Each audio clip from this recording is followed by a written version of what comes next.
নমস্কার, কেমন আছেন সবাই? সুপ্রিয়ার ঘরকন্যা একটা ভিডিওতে সবাইকে স্বাগত। আমার সকাল তো অনেক আগেই হয়, সেটা আপনারা জানেন। তো এখন নিজের জন্য একটু সকাল হইল এই সময় থেকে। গরম জলে মধু আর লেবু দিয়ে আমি এটা খেয়ে নিলাম। কালকে রাতে ভিজিয়ে রাখছিলাম কিছু ডাল, আস্ত যে ডাবরি ডালটা থাকে সেটা, একটু ঘুগনি করব। আর কালকে থেকেই বলতেছে যে লুচি খাই না অনেক দিন, একটু লুচি আর আলুর দম করো। কিন্তু আমি আর আলুর দম করি নাই, আমি ডালটাই ভিজিয়ে রাখছিলাম, এটা দিয়েই করব। আর অল্প করে একটু আটা মাইখে নিলাম, যেহেতু আমি ময়দা দিয়ে কিছু করি না, আটা দিয়ে করলাম। 1 কাপ আটার মধ্যে একটু লবণ দিয়ে আগে জল দিয়ে মাইখা তারপর তেল দিয়ে আমি একটু কিছু সময় রাইখে দিই। এতে হয় কি, একটু লুচিটা নরম নরম হয়, ফুলে ভালো। আমি আবার লুচি ভাজায় অষ্টরম্ভা। বিয়ের পর যখন এ বাড়িতে আসলাম, আমাকে লুচি ভাজতে বলছিল, তারপর সেটা এক ইতিহাস, কোনো একদিন শেয়ার করব। তো এই ডালের মধ্যেই তো আমি দিয়ে দিয়েছিলাম আলু। একেবারে সাধারণভাবে রান্না করবো, যেহেতু গরম, কোনোভাবেই কোনো ভারী খাবার খাওয়া হইতেছে না এখন। খুব কম মশলায় করে ফেললাম। এদিকে নিজে নিজে একা একাই আমি লুচি বেলি, পাশাপাশি ভাজি। একটু সময় লাগে, কিন্তু এটাই ভালো হয়। আমি দেখছি খেয়াল করে, লুচি বেলে রেখে দিলে অতটা বেশি ভালো ফুলে না। আমার তো আগে রুটি গোল হইতো না, লুচি গোল হবে করতে। তো এখন অনেক চেষ্টা করতে করতে একটু একটু করে হচ্ছে। সেটাও যে পুরো হচ্ছে তা না, খাওয়ার সময় হাজারটাও ঠুকনি ধরা হবে, এটা হলো না সেটা হলো না। তো সাহেব একটু সাদা সাদা লুচি পছন্দ করে, তার জন্য সাদা সাদা লুচি, আর মায়ের জন্য একটু লালচে লালচে করে ভাজতেছি। তাদের দিয়ে দিছি, আমি আমারটা নিয়ে বসছি। এই সকালবেলা আমার কাছে 3টাই অনেক বেশি হয়ে যাবে। আমি এই ঘুগনিটা দিয়ে মুড়িটা দিয়েই বেশি পছন্দ করি, কিন্তু করছি যেহেতু খাই। খাওয়া দাওয়া হয়েছে অনেক আগেই।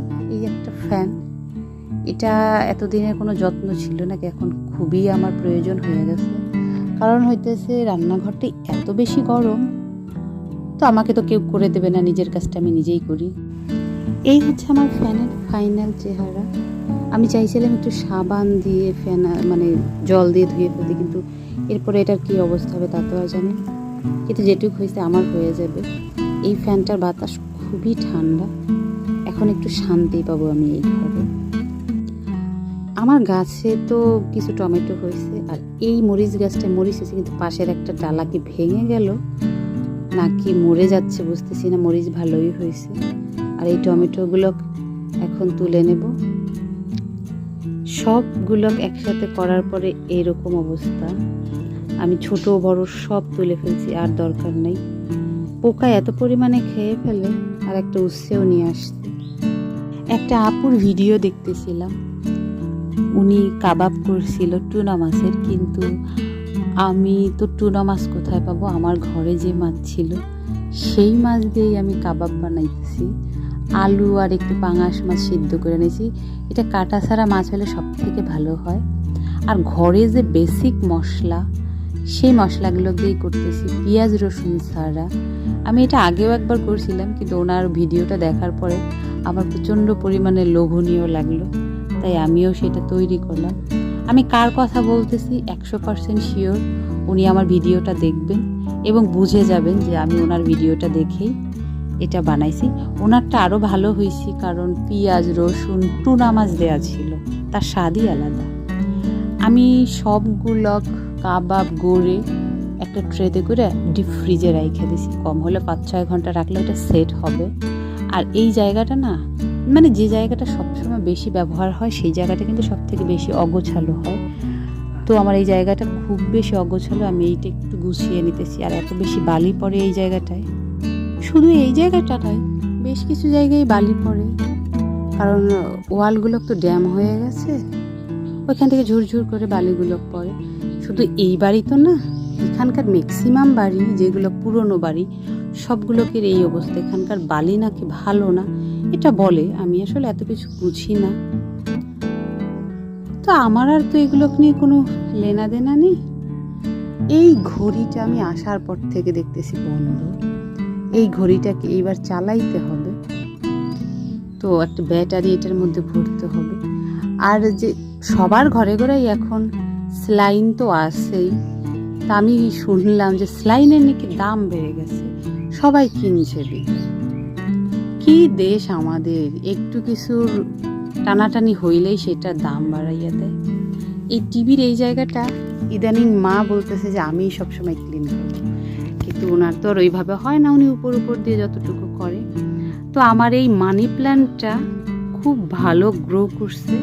আমি এখানে একটা দইয়ের হাঁড়ি পরিষ্কার করে এটার মধ্যে নিচে একটু মাটি দিয়ে উপরে পাথর দিয়ে এটা রাখছি। খুবই ভালো লাগতেছে। ও একাই জায়গাটা কি করতেছে। এখানে আমি তেমন কোনো প্ল্যান্ট রাখলাম না, বাবার ছবিটার পাশে মায়ের প্রিয় বিড়াল দুইটা রাখলাম আর একটা ফুলের রাখলাম যেটা আর্টিফিশিয়াল। আর এই হাঁসদের কই দিব, তোরা থাক গাছের ছায়ার নিচেই, একে অন্য সময় অন্য জায়গায় নিয়ে যাব, এই হচ্ছে। আর একে নিয়ে আসছি এই পাশে। আমার এই লাল ফুলটা এত বেশি ভালো লাগে বলার মতো না। আর এই ছোট ছোট ফুলগুলো আমি ঢাকা থেকে আনছিলাম, এখন তো আর এখানে পাই না কোথাও। মানুষ যখন টিস্যু চিনতো না তখন কিন্তু টিস্যুর প্রয়োজন ছিল না, আর এখন যেহেতু সবাই টিস্যু চিনে, টিস্যু এত পরিমাণে ব্যবহার হয়, আমাদের তো মাসে 2টা টিস্যু লেগে যায়। কারণ মাও আমাদের থেকে বেশি ব্যবহার করে, কারণ উনি এখন টিস্যুর ব্যবহারটা জানে। তো এই জায়গাটা রাখলে সবার জন্যই ভালো হয়। আমার কাবাবগুলো সেট হয়ে গেছে, ভাবছিলাম আগামীকাল করব, কিন্তু বাহিরে না ঝমঝম করে বৃষ্টি হইতেছে, নিজেকে আর সামলাইতে পারতেছি না। তাই আমাদের দুজনের জন্য 4টা ভেজে নেব। মা খাবে না এই টাইমে, মা খায় না কিছু। আর করব কি, একটু আলু দিয়ে ফ্রেঞ্চ ফ্রাই করবো। এটা আসলে ফ্রেঞ্চ ফ্রাই না, এটা আমার নিজের একটা তৈরি। একবার আমার সাথে ভাগ্নি উপবাস ছিল, তো ও কখনোই উপবাস থাকে না, ও বলে যে হ্যাঁ আমি তোমার সাথে থাকবো। তো বাচ্চা মানুষ থাকার পরে কিছুক্ষণ পরেই ওর ক্ষুধা লাগছে, কি খাবে। পরে প্রথমে ওকে 2টা আলু ভেজে দিছি, তো ওর কাছে খুব ভালো লাগছে, আবার ভেজে দিছি, আবার এর করতে করতে প্রায় 1 কেজি আলু ভেজে দিছি। তারপর থেকে ওর এইটা খুবই পছন্দ, ওর সাথে সাথে আমিও খাই। এটা করতে কোনো রকম কোনো ঝামেলা হয় না, খুবই সাধারণ। আর এই পাশে আস্তে আস্তে করে আমি এগুলো ভাজছি, কারণ হইতেছে এটা না একটু নরম থাকে প্রথমে স্তরে, কিন্তু ভাজার পরে এটা না খুবই শক্ত হয়ে যায়। তো প্রথমে একেবারে বেবি হাতে এটাকে ভাজতে হয়। আর লবণ হলুদ সব কিছু বাদে তেলের মধ্যে শুধু আমি এই আলুটা ফ্রাই করব। আমরা করি কি, আলুর উপরের খোসাটা ফেলে দিই, কিন্তু আমার কাছে না খুবই ভালো লাগে খোসাটা। আর খোসাটার মধ্যে কিন্তু যত পুষ্টিগুণ থাকে। এত তেল দিয়ে ভেজে খেলে তো এমনি খারাপ, সেটা আপনারাও জানেন, আমিও জানি। জানেন, আমার দাদা এইভাবে খুব বেশি পছন্দ করে। আর আমি এখন দিয়ে দিলাম কিছু কাঁচামরিচ। যারা মনে করে যে কাঁচামরিচটা অনেক বেশি ঝাল হয়, এভাবে তারা যদি একবার খায় দেখবে কাঁচামরিচে কোনো ঝালই নেই। দেখুন, ভাজলাম 4টা হয়ে গেল, 3টা, তার মানে তো বুঝতেছেন। আর একটা কি হলো, এর উপর ভাজাটার উপরই একটুখানি লবণ আর একটুখানি আমার তৈরি করাই মশলা দিয়ে দিলাম, ব্যাস। তাহলে ওর আর কিছুই লাগে না। অনেকেই আছে সস এবং সাথে সালাদ দিয়ে খায়, আমি সস এবং সালাদ কোনোটাই দেবো না, আমার এভাবেই ভালো লাগে। তারপরে খাওয়া হয়ে গেছে তানার, উনি বলতেছে মিষ্টি খাবো, মিষ্টি নিয়ে আসছিল। এই মিষ্টিটা তারা খুবই পছন্দ, শুধু এটা না, সব মিষ্টিই পছন্দ করে। যাই হোক, তাকে আমি মিষ্টি দিতেছি। চলুন তাহলে ভিডিওটা এখানেই শেষ করছি। যদি ভালো লেগে থাকে তাহলে অবশ্যই লাইক করে দেবেন, আর কিছু জানার থাকলে অবশ্যই কমেন্ট করে দেবেন। সবাই সুস্থ থাকবেন, ভালো থাকবেন, সাবধানে থাকবেন। দেখা হবে পরবর্তী আর একটা ভিডিওতে। ততক্ষণ সবাই ভালো থাকবেন।